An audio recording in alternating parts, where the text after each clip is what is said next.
You don't want to be grinding all day. You just want to get the work done. I got you. We're going to break this down into 3 easy categories. First, we're going to go over time management. Then we're going to talk about how to make it fun. And lastly, we're going to talk about how to cut out distractions. The first thing you're going to need is a timer. Now, you can use your phone as a timer if you don't have one yet, but please, I assure you, you're going to want a real timer because you don't want your phone distracting you. I'll talk more about that in a bit, but you really should invest in a timer. It's like less than $10, girl. So set a timer for 15 minutes because starting work can be tough. So if you have your timer, which cool about this one is you can set it for the 15 minutes and you see it's red. And when it's ticking away, you're like, oh shit, I have to get the work done. And when it's done, it'll beep and that's it.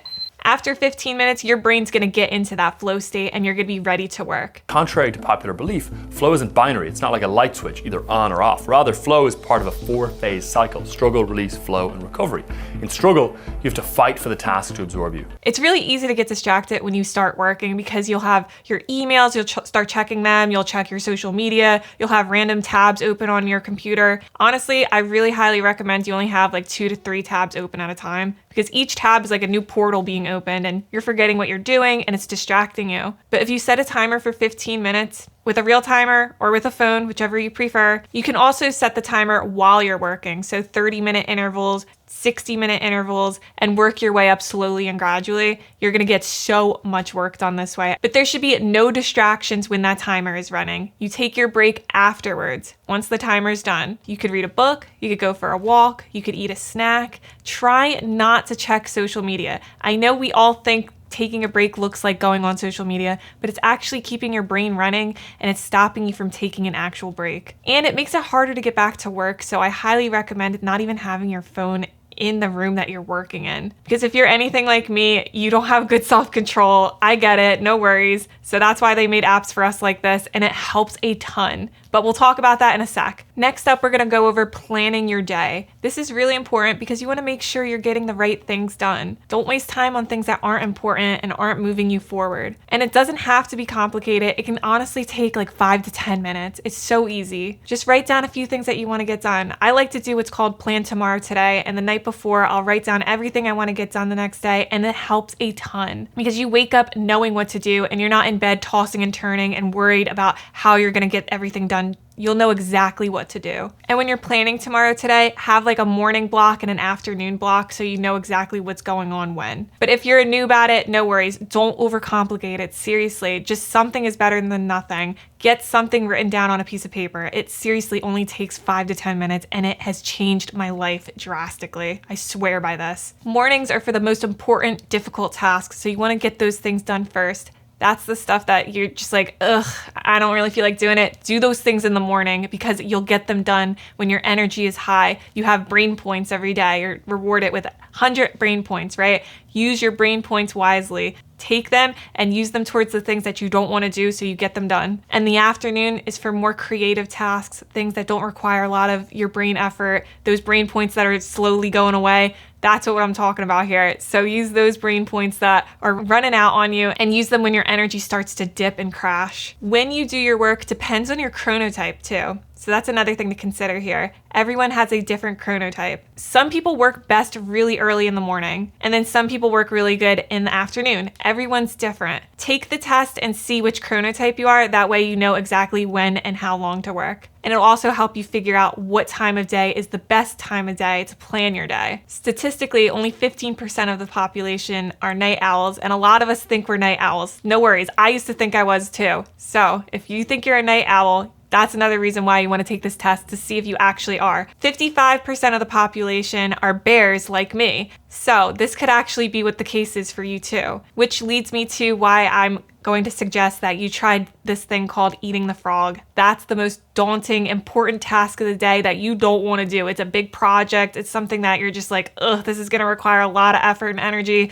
Do that thing in the morning. I promise you, you'll actually end up getting it done. The end of the day is when most of us are tired and our energy and our brain points are just depleted and we've had enough. We most likely end up scrolling on our phones, watching TV, doing things that are not very motivating and pushing us forward. So avoid distractions and get the most important work done first. There's this other thing called intentional procrastination though, and I use this sometimes, but this might not work for everyone. But if you're a procrastinator like me, this can be effective. It utilizes Parkinson's law, and let me explain what that means. Parkinson's law is the idea that your work will expand to fill the time allotted for its completion. So you'll end up pushing things off until the last minute, which makes you forced to get the things done quickly. Having a deadline helps you stay focused. There's no perfectionism, there's no FOMO, and you don't have any distractions. For example, have you ever waited until the very last minute to submit that essay for school, like 11:59 p.m., right? But somehow you got that essay to be perfect, like the best work you've ever done. That's a perfect example of this. The same thing can happen for projects and assignments and other areas of your life, as long as you give yourself enough time to actually get the work done, because you'll be amazed at what you can do in such a short amount of time. And next up, we have Make It Fun.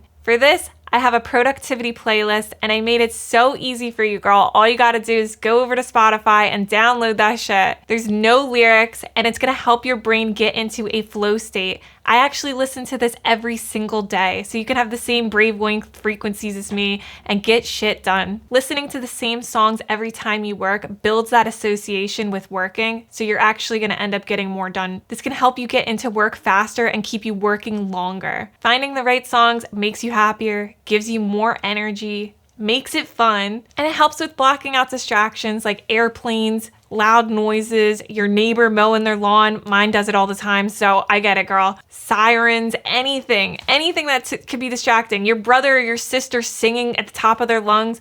That's why music is so important. Let's keep moving forward though. We have the next thing, your desk setup. This is really important and easily overlooked. I highly recommend getting a standing desk, but listen, they're expensive. I get it. If you can't afford it, there's other options here. You can get little table risers and you can put them under each leg of the desk that you have, and that helps lift it up. But the reason why you want to try to invest in a standing desk is because it's going to help you stay more alert. It's going to help you be more creative. And it's honestly great for when you're starting to feel tired. So instead of sitting down, you stand up instead. And there's also statistics saying that sitting is like just as bad as smoking if you sit down at work all the time. Highly consider getting a standing desk. You can get the same standing desk that I have. I got mine from this place called Uplift Desk. They did raise the prices, unfortunately. So if you're tight on your budget, that may not be the place for you. That's okay. They have this one called a Husky desk at Home Depot. That's around $300 to $400. I'm not exactly sure what the prices are. I didn't check, but that one's more affordable. And like I said, if you don't have the money for it right now, no worries, girlie. Get the table risers and they are good for a good quick fix. And you really want to make sure that your environment is organized in a way to help you work. But for creative work, keep it a little messy. I know this sounds weird, but creative work is known to be best done in a little bit messier, a little bit artsier of an environment. Lately, I've been going outside and I've been sitting at a little park bench with an expansive view. This is highly recommended. Mountains, trees, anything where there's just like a lot of the horizon is covered with something that you can look out at. That's really good for creative work. Just think not super organized, but tidy. For analytical work, complete opposite. This is where you want things tidy, clean, and organized. You want everything within arm's reach. You don't want to be leaving the room. You want everything right where it's meant to be. Everything has a home. Everything goes back into its little home when it's done. Your pens goes in the same spot. Your notepad goes in the same spot. Speaking of notepads, get yourself a damn notepad that you love using. Make it easy, make it fun. Have that notepad that is easy to write in and that you enjoy writing in, and have it within arm's reach. Zero distractions. Windows are distracting. Face a damn wall. I know it sounds crazy, but this really helps you get analytical work done. The shit that you just don't want to do, that's what I'm talking about. Face a wall and get it done, because you want to enjoy life. You want to go out and do things, right? Just get the work done. Make it easier on yourself. Stop letting it be distracting. Don't face windows. You can also use certain scents that will be associated with working. I like to use a vanilla scented candle. It's actually proven to help with working.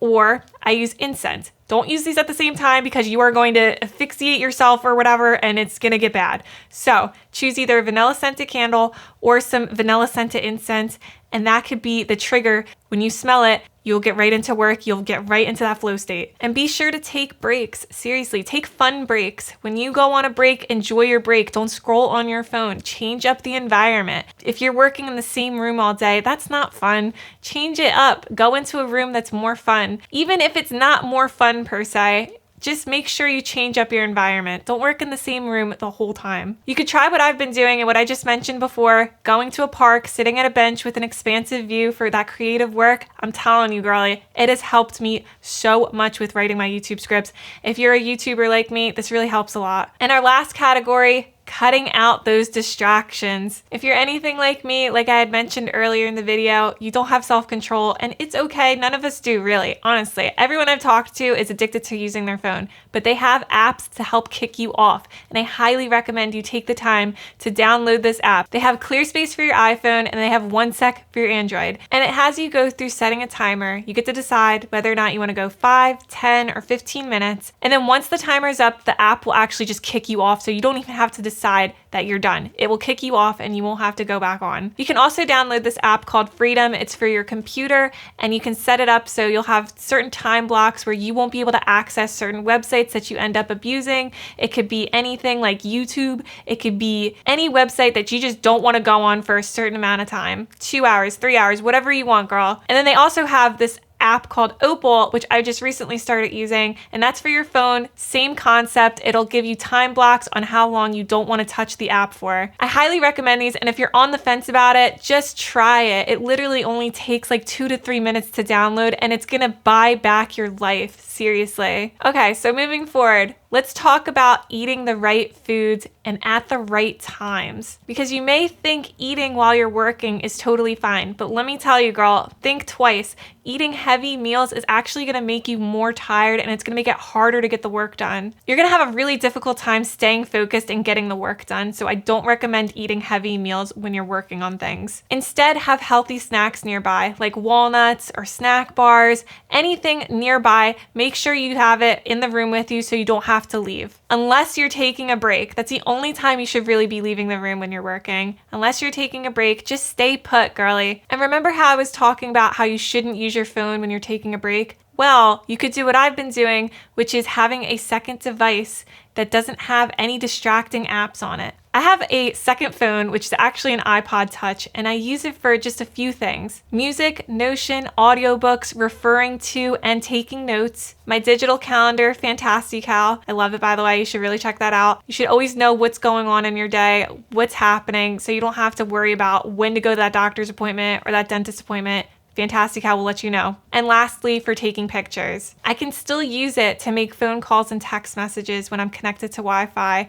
It's not like I'm completely cut off from the world. I'm just eliminating the distractions that suck me in, like social media, games, anything that I can mess off with my phone. That's what I'm talking about here. So that's why I highly recommend you try using like an old iPod Touch, an old phone. I was using a Samsung Galaxy S7 for a while, but I ended up rewarding myself with the iPod Touch. So you could try that out first, see if it works for you. Be patient with it. It actually teaches you patience because it lags and it's kind of shitty, but you know what? Work through it, see if it works for you first. I'm all about testing things out and seeing if they work for you. I've also been testing out my iPad for when I write YouTube scripts because I haven't been using my iPad. I don't know about you, but I just it collects dust and I feel bad about not using it because I spent a lot of money on it and I don't like being this way, but I'm just being honest. And try this out. If there's something that you don't like working on and you find yourself getting distracted when you're using your laptop, maybe you could be like me and use your iPad for that thing that you're pushing off a lot. It's only used for writing YouTube scripts now, and it has helped me a ton. So I highly recommend trying that out too. And the last thing I want to mention is turn off your damn notifications. I know that you have your notifications turned on for everything, and the only things you need your notifications turned on for are your phone calls and your text messages. That is it. Everything else can be turned off. You do not need to be reminded when Shelby Snapchatted you or Justin sent you an Instagram DM, or I don't know what you're getting notified about, but you do not need to be getting notified about it, especially the news. I've seen people, I creep on certain people and I'm like, why do they have the news being alerted to them all the time? Half the time the news is giving you bad news. So stop doing that and turn off those notifications. That's all I have for today. If you enjoyed this video, you're definitely gonna love my 15 productivity habits. You could check that out right here. And if you want to connect with like-minded women, I have a free feminine community. It's called Empress Energy, and I'd love to see you in there, girly. The link is in the description. I'll see you next time. Bye for now.